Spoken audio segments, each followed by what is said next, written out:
I got to a place where I cried and all of that kind of stuff, and I felt sorry for myself. And I get to this place where it's like everything that you've known work-wise, Mil, I want you to stop. I want you to pause. And we're just gonna sit and wait and trust me that there's something coming. And you're not gonna know what that is just yet. Welcome to Distinctly You, where we talk to women who have redefined success at different seasons of change. Today, we'll be talking with Mildred Talabi, a personal branding expert, author, and podcast host. How has her faith in God guided her footsteps both in career and life? And what lessons has she learned along the way? Well, let's get into the conversation. Hello, Mildred, and welcome to Distinctly You. Hey, Sherifah, I'm so glad to be here, and I can't wait to get into this conversation with you today. Absolutely. So, Mildred, you're an author, you are a LinkedIn visibility coach, but that's not all to you. You're a mom, you do all the things and make multitasking look easy. So, share a little bit about your background with us.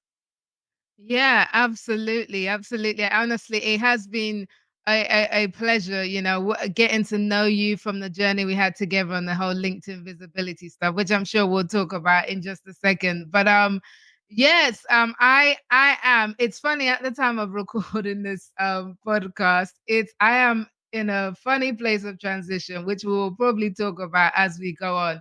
But in terms of who I am, how I define myself, I am a wife of one, mother of two wonderful daughters who are primary school age. I am a woman of faith, which has a huge impact on what I do and how I show up in the world, my Christian faith, that is. And yes, I started my career in the media and comms, and I've spent like the past decade or so in the world of personal branding. And over the last 4 years, I've really kind of specialized in helping female leaders to build their personal brand and build their thought leadership, their careers, and their business through being visible on LinkedIn. And that is a something that I absolutely have loved and love, bringing joy and, changing lives in this way. So yeah, I love it. It's great. I actually really love what you said about transitioning because here on this podcast, we talk to women like yourself who are redefining success at different seasons in their lives. And as you know very well, we have different seasons in life. The season pre-kids versus the season when the kids are young, season like myself when the kids are older. It's all different, right? And seasons as it relates to even our career, as it relates to the things that we hold near and dear, what's important and was really top priority 5 years ago, we evolve as humans. It's different to, what's maybe of top priority today. So when you talk about transitioning and you talk about this new season that you find yourself, how would you define that for yourself? Yes, it is interesting because I I turned, okay, so with the transition, I turned 40 last year. So I'm somebody who's kind of been very from, I don't even know where it comes from, and many times people ask me, I'm like, I don't know. I've just always been like that. I've been very goal driven, like from a young age, that kind of like high achiever. It's sort of, I want to do this, I want to take over the world, that kind of thing. And I also had a time pressure on it that I probably put on myself. In fact, I put on myself, you know, by this time, this, by that time, this, that kind of thing. So the first major milestone was when I turned 30. And I had all this whole list of things that I wanted to have achieved by 30. And I couldn't even tick off like one thing on that list, and so I was like, oh my God, I am such a failure, and that was pretty much how I felt at that stage, but obviously also dramatic. But I came to realize that, all right, it's okay, let's go again. We've got the next 10 years or whatever to kind of work something out and work on these goals that I wasn't able to. And a lot of them are kind of like, I want to be a millionaire by 30, I want to, so it's like, it's those kind of things.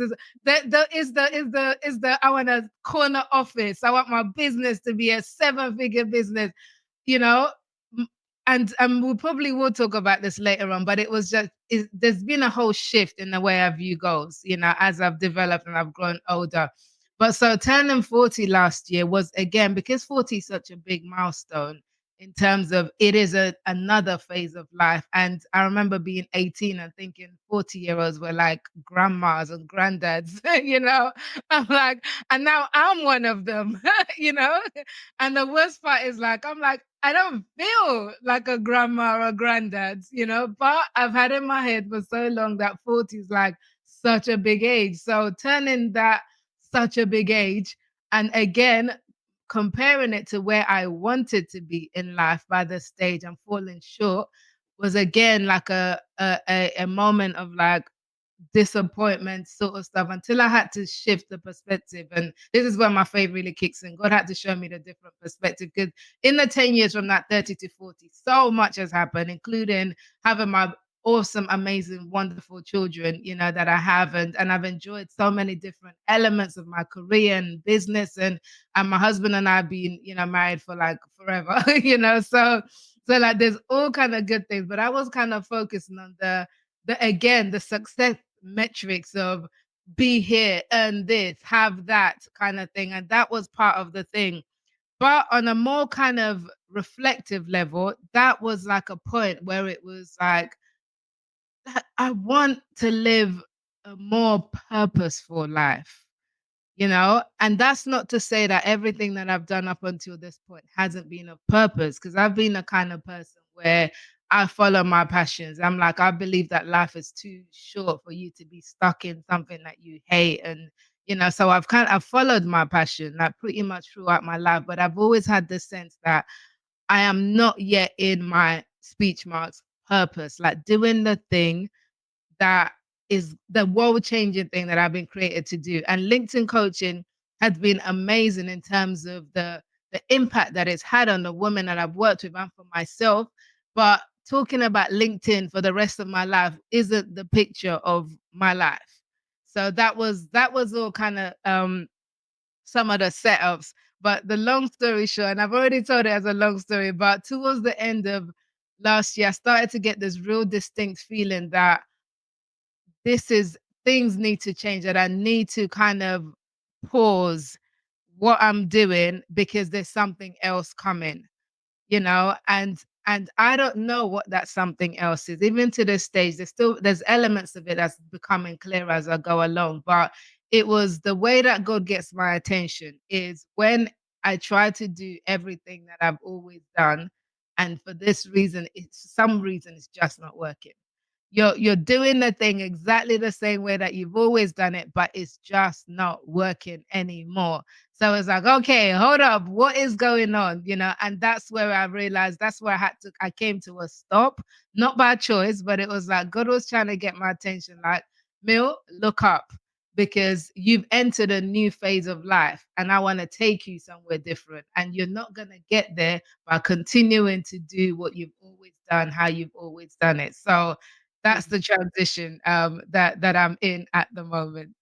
Wow, Mildred, there's a lot to unpack in what you just said. And first and foremost, you're right. We as women, especially, put a lot of pressure on ourselves to achieve, and we don't always give ourselves credit. But then at the same time, as we talk about seasons, you also look at, even from the age perspective, things that may have seemed so important. I always make fun of the fact that I remember when I was younger, I always said, I'm going to marry someone that's like 6'3", 6'4", person has to, and I wasn't as focused maybe on the character traits. I wanted a godly person. I wanted a loving person and all those things. But I was like, oh, the person has to, be this height and this whatever. But you know what? As I got older, I realized, yeah, height is good, but the character matters a lot more to me. A lot more. Right? And so it's kind of the same things where you're like, oh, you know what? Yeah, I want to, be a millionaire by this age and do this by that age. And then as you reflect back, because hindsight is 2020, you look back and you're like, I am a millionaire in so many ways. It may not Mm. be the paper money, but I have a wonderful husband and beautiful children and like when you start to count those blessings, Yeah. your health Yeah. and your sound mind and all that goes with that, you're like, I'm truly blessed, right? And Yeah. Yeah. Yeah. but I think, like you said, as we grow, we start to evolve, and the things that matter more and the things that we count as success have more substance to it. Not to say the material things aren't important, but they're not the focus anymore, right? And I think Yeah. that's what I'm hearing from you. And I totally agree. And also, as a woman of faith myself, too, I completely concur with you in knowing the ways God speaks to us and being able to be obedient to that, because I can speak from my personal experience that, when one was younger, I'm sure there were times you experienced things where it was like, maybe it's not working the way it should, but you're like, no, I'm going to still push through Oh anyway. God. I'm Yeah. going to Oh push yeah. through anyway, right? Yeah. But you learn as you go along that, okay, it's time to wait, right? And to listen. So I'm very excited to see where God is taking you. But Mm. even with that, though, as you are on this journey of transition right now, what are some of the things that you are learning about yourself that other people who are probably facing a time of transition can maybe learn from or look for? Got it. Yeah, there are things that I'm learning in the process. But just to go back a little bit to what you said about so about this whole thing of like measuring the wrong metrics, so to speak. And this is where, and the reason, and one of the reasons I introduce myself now as a woman of faith, and there'll be some stuff that I'm changing on the outside, soon, which will all be announced in relation to this. But it's because that is such a huge part of who I am in terms and how I interpret life. And one of the things that I realized when I got to that 30 and I passed that point, and it was like, oh, I wanted all of this. One of the reflections that came out of the probably the 10 years after that is that I actually turned around and I said, God, thank you that you did not give me the things that I asked for when I asked for them, because that would have given me a completely different life that would not be the life that I love and enjoy now. So one of the things, because I was always kind of career driven, like ambitious, high achiever sort of stuff, I probably would not have been the mom that I am today. Had I experienced some of those financial success and career success that I had been wanting at that point of my life. Now, my children, oh my God, and my husband and my children, I mean so much to me. My family is like a place of peace and grounding for me. It's like when everything else is going out there, I come in and I close the door and I get a hug from my youngest. My youngest is 7, she's about to turn 8, and my older one is 9 and she's 10 this year. It's like, and I get that hug or I have those conversations with them. I'm like, I would never trade this for any of those material things that I put on my list, that I wanted by this age and by that age. So it's like a big part of, and this is a big part of the walk of faith as well, is trusting that God, for the thoughts that I have towards you, the scripture, Jeremiah 29:11, that, trusting that God has your best interests at heart. Just like as a parent, I've got the best interests of my children at heart, even though sometimes they don't look like it. So this is part of the learning in this stage that I'm in now. Is I'll be honest with you, Sherifah, like in the beginning of it, when everything kind of hit a pause, ran about towards the end of October, and I was like, right, I'm just gonna try and pick up and part of it as well is like, okay, I know that I need to re-enter the world of employment, as well.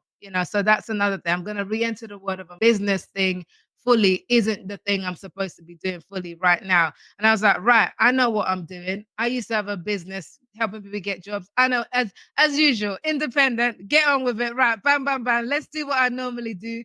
Even that wasn't working. Literally nothing was working. Not my business, not the career end, nothing.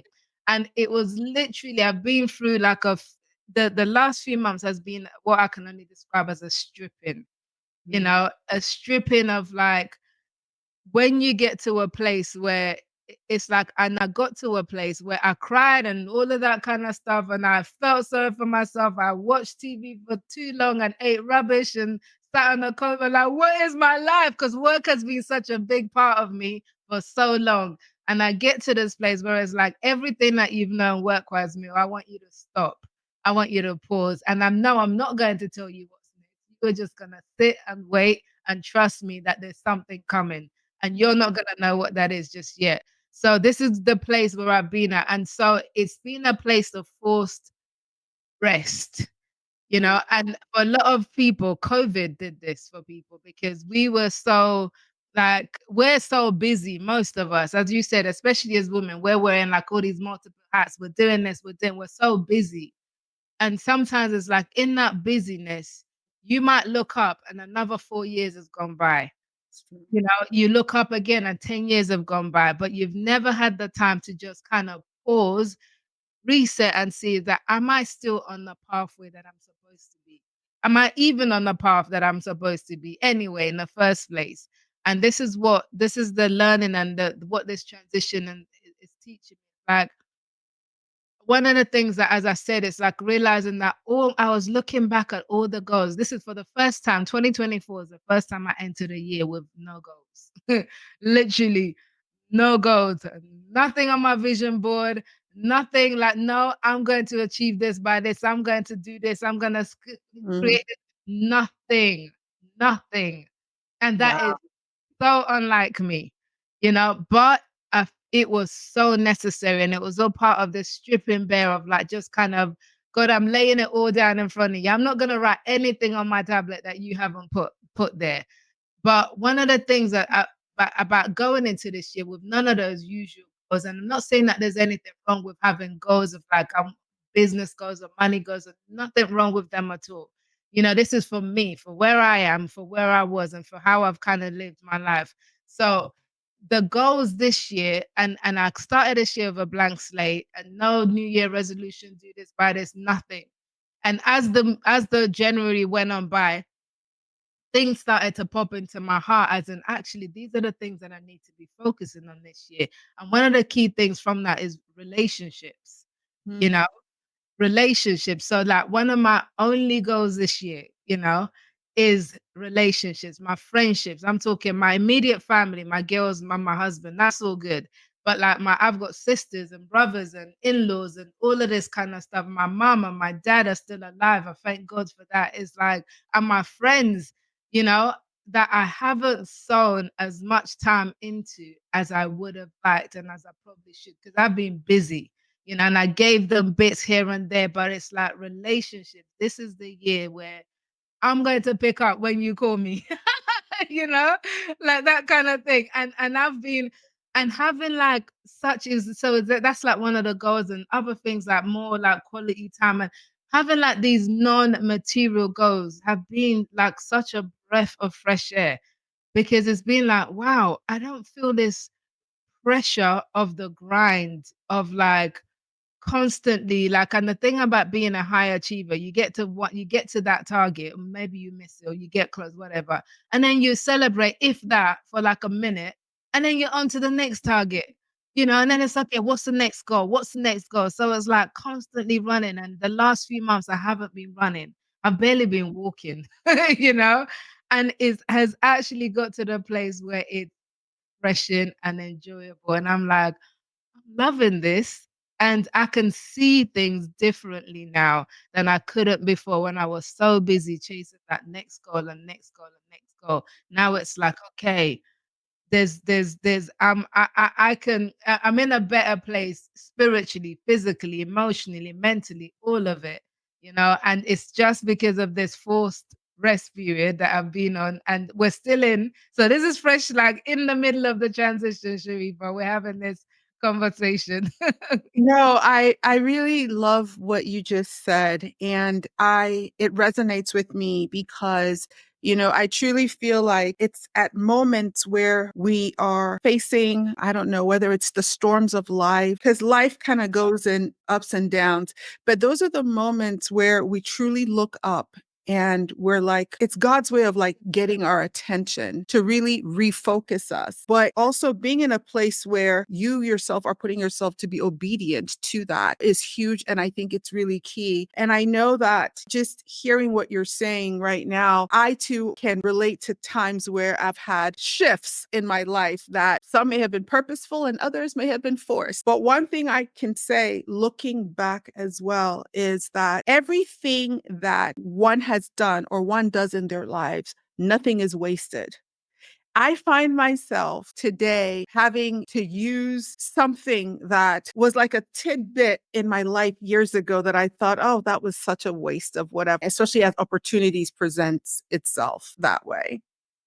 Yeah. So LinkedIn, or no, probably not. I won't say LinkedIn, but visibility is Mhm. always going to be something that I preach and I stand behind. And I think it's, I think we all have somebody, at least one person that our lives can impact and has impacted. And, when we're visible, we expose people to the gifts and the talents that God has put inside of us for the purpose of other people, their benefit. So I really believe that it's important that we are visible. Now, LinkedIn is an awesome platform to do that on in terms of as a professional person, of course. But women are the audience that I work with primarily. Now, in terms of how it's changing and announced, and also the relationships that I built up. So it's been like the last 4 years, just over 4 years since I made the commit that I posted daily, and from there built my audience and all of that, and really coached all these different amazing women that I've got to meet, like yourself, Sherifah. So those relationships are always going to be there because I love people, and that's something that in the midst of all the material stuff. Like I've been collecting people for all my life, and I love that side of things. I absolutely love that. So that will always stay. But how showing up on LinkedIn. So as I said, I put a video out about this just last week, about how I am no longer going to be posting every day on LinkedIn, which I did prior to that for, well, every single weekday I did for over 4 years, and including some weekends too. And in that time, it was never a burden. I absolutely loved the process, and LinkedIn gave me a place and an outlet to, use my voice, to make all these amazing connections, to share what I know in my head. It's like I need to share stuff. So there's always going to be an outlet. There's always going to be a book, a podcast, something. I've got things to say. LinkedIn has been a fantastic platform for that. But in that transition, because again, when you're transitioning and you just try to continue to do what you're doing, it's like you're not giving yourself that space or that clarity to really see what else is going to emerge because you're still busy. So this is another thing that emerged from this transition process. It was never my intention in the beginning, but it was like, okay, I need to step back on the daily posting on LinkedIn. So this is my first full week of, well, it's almost a full week. My first week of not posting daily on LinkedIn. I was like, oh, this is actually quite great. I like this freedom of like just if I want to pop in like a random time in the day and on LinkedIn, I can do that, without all the stuff that I teach about how to engage properly. So, but this is where I'm at in my journey. But for somebody listening to this who is at a place where it's like you're not yet visible on LinkedIn, or you're not as visible as you should be, I would 1000% encourage you to start being visible. So I've got my book, as you know, Sharif, it's called Start Being Visible, which I updated late in at the beginning of the year. But all of that is still going to be going. I'm still going to have all the resources that I created to help. That's still available, and you can access that via my LinkedIn profile and my website, because all that work for the last 4 years isn't suddenly going to be like, right, I'm not doing this anymore. I'm just going to, switch it up, because people can and now still benefit that element. will stay. But I am very, very, very much encourage you. If you're listening to this and you haven't yet tapped into Be Invisible on LinkedIn, please do. For you just don't know where that journey is going to take you as you start showing up and sharing bits of your skill, your expertise, your talent, and all of that with the audience that's there waiting for you already. Yeah, and even in the area of visibility, I will say that even though you focus primarily on LinkedIn, I find that a lot of what you taught translates across the board beyond LinkedIn in terms of visibility in all spectrums. So I will definitely put the information regarding your book in the show notes so that anyone who, is interested in becoming more visible on LinkedIn and even beyond that, a lot of the principles that Mildred put in her book apply across the board. So yes, I do have a copy of that book and it's fantastic.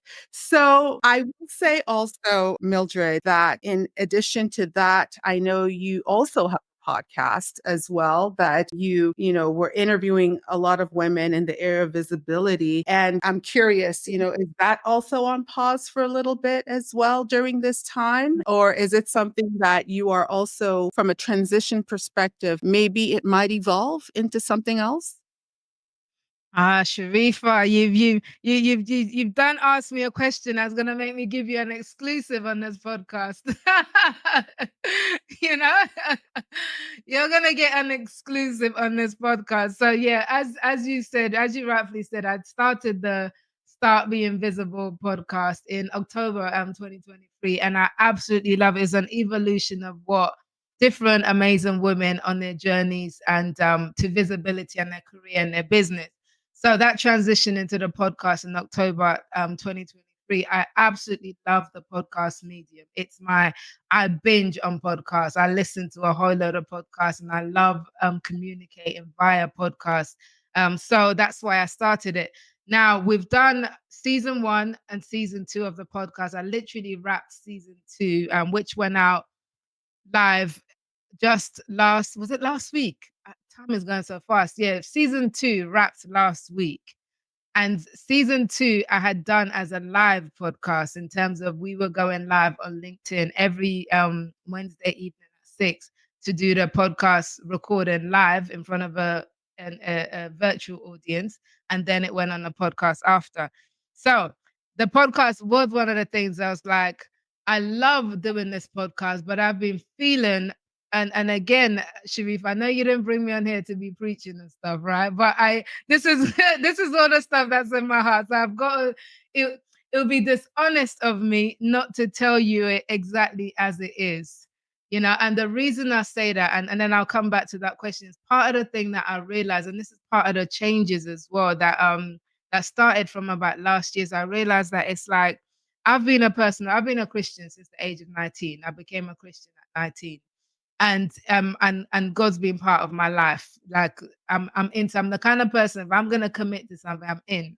I'm either in or I'm out. None of this in between stuff, right? Life is too short for that. So I've been in with Jesus for a long time.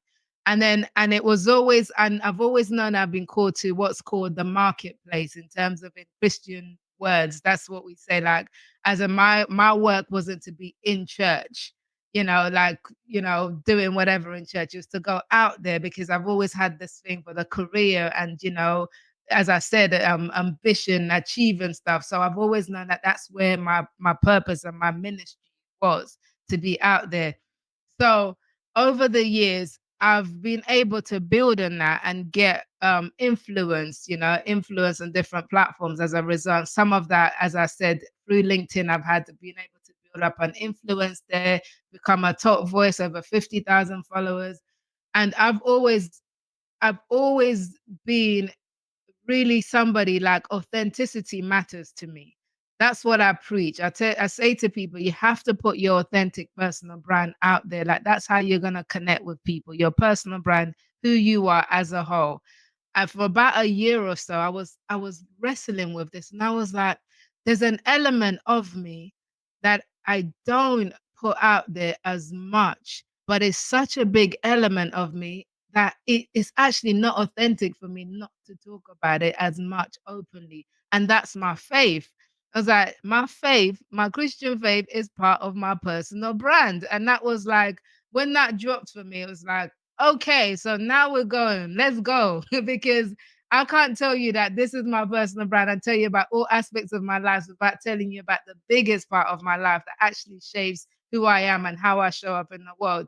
So this has been the transition. So from about last year, this whole thing of like, my faith is part of my personal brand. And I was like, okay, God, you've given me this influence and this platform. How can I use this for your good? Like, how can I do more with this? And fast forward, going back to the question that you've asked me, when I started the podcast, I love and I do love having conversations with women, about their lives and all of this kind of stuff. But I find that the podcast, even though I've called it Start Being Visible, and it is, and it's about visibility and all of that. Over the months, I was like, there's so much more I want to talk about that I haven't given myself the freedom to do on this podcast because it's based around visibility and careers and business. I am a wife. I am a mother. I am a friend. I am like, there's so many areas of my life that I want to talk about and other people's life that I can't do freely on this podcast. So, the very long way of answering your question is that Start Being Visible is staying as a podcast, but it's evolving. And the evolution is that it's actually going to become a faith-based podcast, which is going to cover all kinds of topics and issues, but from a faith perspective. And, it will be primarily women, but I can even bring on men. And there's people who have amazing stories from a faith perspective. But I'm like, I would love for the world to hear what you've got to say, but I haven't had that platform to do that until now. So when we relaunch the season 3, that's what it's going to be. There you Wow. are, exclusive. Wow. Oh, so exciting, Mildred. I can actually see it. As you were saying it, I can see it. So take that as confirmation. I can actually see it because you yourself have an amazing personal testimony about how God healed you. And I remember you've shared this on LinkedIn, and during the anniversary of that testimony, you tend to post about it. And I would love if you're open to sharing that, for you to share it as well here, because I can so see having such a magnitude of a testimony like that and giving other people the opportunity to share theirs, because it inspires hope for other people, especially at times when they feel hopeless. And I had the privilege of interviewing someone, I think it was Kiana Cornelia. I interviewed her this second season of this podcast, and she talked about her testimony that led to the career she has now. Mind blowing. Definitely want to check out. And I will say, I can so see your podcast's evolvement, and I am excited and look forward to season 3 for you. Lovely. Thank you so much. Yes, it is. As you mentioned, I do have my own testimony. It's so funny because when I did become a Christian, I had one of these like regular speech mark stories. I didn't have anything I wasn't like hooked on drugs for 10 years or like whatever. I'm like, I used to think like, oh God, my story is just like, just normal. It's just normal. So, but listen, and I heard someone else say this on the podcast, like anybody who finds faith, and you go from before and after, you do not have a normal testimony, whatever the circumstances, because you were once dead and now you're alive. It doesn't matter what level of deadness you were at. You were dead. We're all equally dead, So I was dead and now I'm alive. So, but anyway, and I'm literally alive today. But 4 years ago, September 2019, well, leading up to before September 2019, in May 2019, I woke up one day. It was during the day. I woke up going about the day as normal with the girls, in the house. And then sometime in the afternoon, I felt like there's really like this pain in my neck area, back of my head, neck area that I've never felt before. I used to have like persistent headaches years before that, like migraines on and off, but I hadn't had it for at least a good 6 months to a year. So I was like, and it felt different from that. This was like worse. So I was like, huh, what is this? Did I like twist my neck when I came out of bed and didn't feel it until like hours later or whatever? But anyway, this pain was excruciating, and I took the regular pills. I tried to take some pills. I tried to lie down, see if it would go away. It would go away. This way it didn't pass. And then that pain persisted, not just for that day, but literally every single day for 3 months. I was in pain every single day. And the level of pain it was, I would not wish it on my worst enemy. It was like, and it would be like it would be there lingering, but then every like maybe a couple of hours, it would be like almost I was having a seizure. It would grip this area of my head. If you're listening on the podcast, it's like the back of my neck, head area. It would just grip it, and I would be like just frozen, just shaking like, oh, until it passes. So, and there's one time I remember I literally fell down in front of my kids. They were like really little at the time and they were terrified, like, what's happening to mommy? And had to call their dad, and I didn't know what was happening. I sought help. I went to the doctors. I went to accident emergency many times. They did all kinds of checkups, prescribed all sorts. Nothing helped. Nothing was helping. Eventually, I went to an osteopath because I was like, I can't take this pain anymore. I was living in chronic pain on a daily basis. I went to an osteopath. He twisted a few things around that area, and I had some temporary relief for a little bit. Never fully gone, but just it was a little bit better than any other thing that any of the doctors had prescribed. And then what happened was I had to keep seeing them regularly. But at this point, the hospital had given me an appointment to see a neurosurgeon in November. So remember, this started in May. And so my appointment was in November. So this was months later. I had to wait on for an appointment. One day I'm driving to work. I was working part-time. I wasn't working, it was full-time, but I've always had a job on my and the business together. So I was going to work in a contract role and I was driving on the motorway and I remember like feeling really funny. And as I'm driving, I go to down these narrow country lane type of roads where the cars are speeding past me in the other direction and I could only see them after they'd gone. It was like everything was blurry. And I was like, what on earth is happening to me? And I didn't know. I was feeling hot, I was feeling feverish. Ended up driving into the car park. Somehow I made it into the car park of the workplace.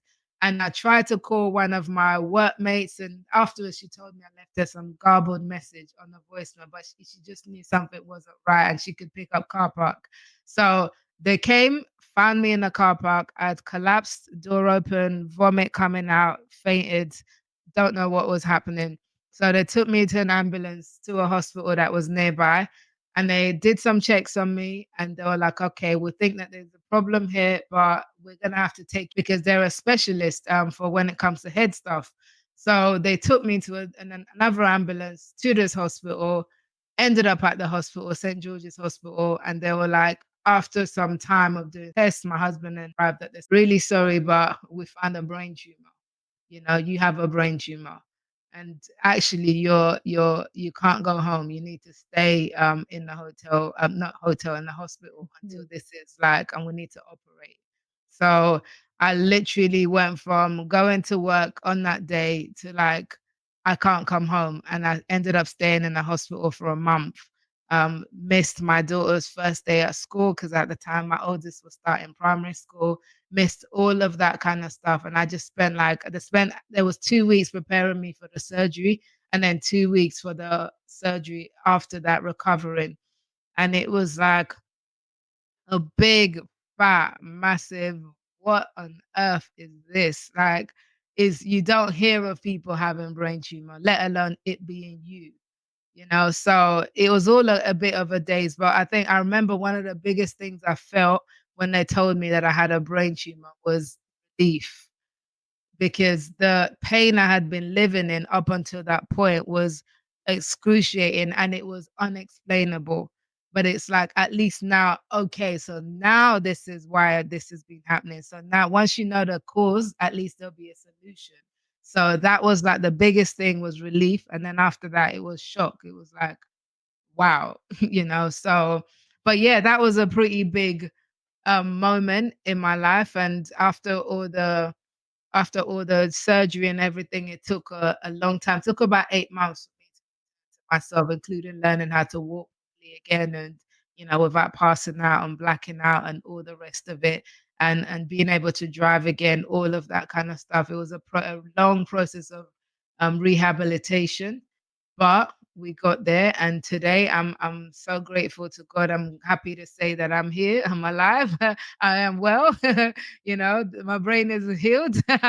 So yeah, it's amazing, really. It's amazing. You'll never know what people go through just by looking at them. So this is why I do want to, as I said on the podcast, I want to share some of these stories that we don't quite know about the people that we might see around us. Wow. I'm just hearing you share that testimony.